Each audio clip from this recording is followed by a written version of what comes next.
Hello दोस्तों, welcome back to my channel story with Rajni. दोस्तों, मुरझाए हुए फूल दोबारा नहीं खिलते, ज़िंदगी दोबारा नहीं मिलती। मिलने को तो मिल जाते हैं हज़ारों लोग दोबारा दुनिया में, मगर हज़ारों गलतियां माफ़ करने वाले माँ बाप दोबारा नहीं मिलते। जी हाँ दोस्तों, आज की स्टोरी है एक बाप बेटे की। तो आइए सुनते हैं कहानी पापा कंजूस हैं। यह कहानी है एक नौजवान लड़के की जो गुस्से में अपने घर से निकल आया है और बड़बड़ा रहा है, छुपा कर रखते हैं सारे पैसे। एक मोटर बाइक ही तो मांगी थी मैंने, कोई खजाना तो नहीं मांग लिया। ठीक है, कोई बात नहीं, अगर वो मुझे बाइक नहीं दिलाना चाहते तो मैं भी तब तक घर नहीं जाऊंगा जब तक कि मैं नई मोटर बाइक नहीं खरीद लूं। लड़का यह गुस्से में बड़बड़ाते हुए जा रहा था कि उसके पैरों में कुछ चुभा। पैरों की तरफ देखा तो उसे रियलाइज़ हुआ कि वो हड़बड़ी में अपने पापा के जूते पहनकर आया है। पैरों में क्या चुभ रहा है यह देखने के लिए उसने जूते चेक किए तो उसने पाया कि जूते में एक छोटी सी कील उभर आई है जो बार बार उसे चुभकर घाव बनाने की कोशिश कर रही है। गुस्से में वो फिर बड़बड़ाया, मैं ठीक ही सोचता हूँ, मेरे पिता बहुत कंजूस है। देखो कितने पुराने और घटिया क्वालिटी के जूते इस्तेमाल करते हैं। पता नहीं सारा पैसा छाती पर लेकर जाएंगे क्या। लड़का अपने गुस्से और बौखलाहट में आगे बढ़ता रहा। थोड़ी दूर जाकर एक बगीचे तक पहुँचा। वहाँ पर बेंच पर बैठ गया। अचानक वहाँ पर उसे याद आया कि वो अपने साथ अपने पापा का वॉलेट भी उठाकर लाया था। उसने सोचा आज पता चलेगा पापा पैसे कहाँ छुपा कर रखते हैं। उसने अपने पापा का वॉलेट अपनी जेब से निकाला जो बहुत पुराना और फटा हुआ था। यह वही वॉलेट था जो पापा घर में किसी को छूने भी नहीं देते थे। जब लड़के ने अपने पापा का वॉलेट खोला तो उसमें महज 120 रुपये थे और अपनी फैमिली की फ़ोटो और एक छोटी सी डायरी थी।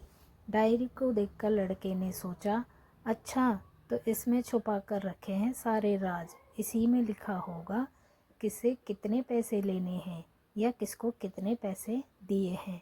अब पता चलेगा कि पापा ने कहाँ कहाँ पैसे इन्वेस्ट कर रखे हैं।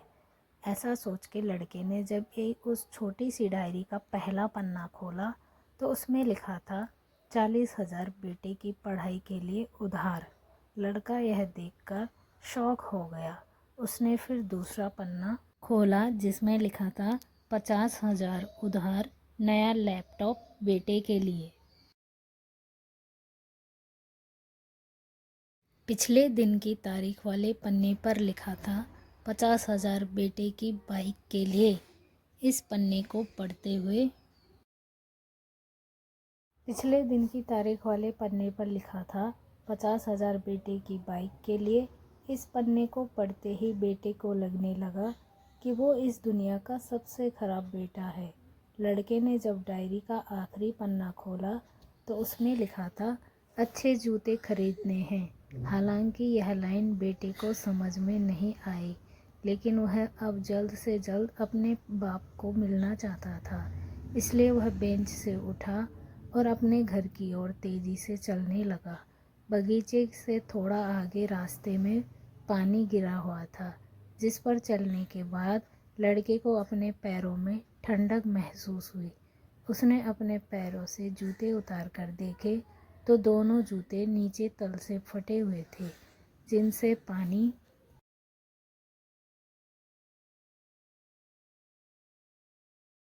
रिसकर पैरों तक आ रहा था। जूते में निकली कील भी उसके लड़के के पैर में जख्म बनाने में कामयाब हो गई थी। अब बेटे को माँ की यह बातें याद आई जब माँ पापा से कह रही थी, अब तो नए जूते ले लो, कितने पुराने हो गए हैं। और पापा यह कहकर टाल दिया करते थे, अभी तो लिए हैं, कुछ साल और चल जाएंगे। बेटे ने दोनों जूते उतार कर फेंक दिए और फूट फूट कर रोने लगा। लड़का बड़ी तेज़ी से अपने घर की तरफ दौड़ा न जाने उसमें इतनी ताकत कहाँ से आ गई कि रास्ता बहुत लंबा होने के बावजूद वह थोड़ा भी नहीं थका और धीरे और सीधे अपने घर ही जाकर रुका। घर जाकर उसे पता चला कि पापा घर पर नहीं हैं, मगर उसे पता था कि पापा कहाँ हैं। वह तुरंत नज़दीक के बाइक डीलर के शोरूम पर गया, जहाँ पर उसका बाप उसके लिए नई गाड़ी खरीद रहा था। लड़का दौड़कर अपने पापा के गले लगा और फूट फूट कर रोने लगा।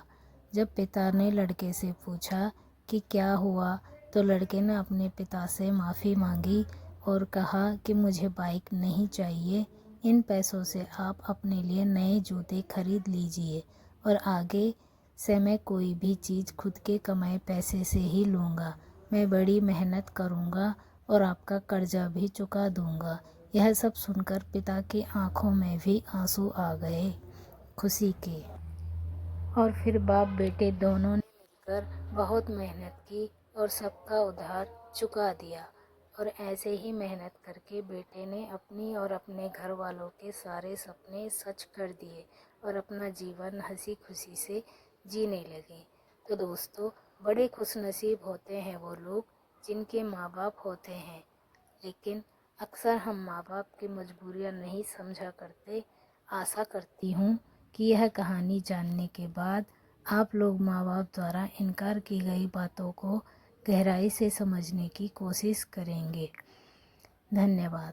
तो मिलते हैं अपनी नेक्स्ट कहानी में। तो इसके लिए आपको मेरा चैनल ज़रूर सब्सक्राइब करना होगा। Bye bye.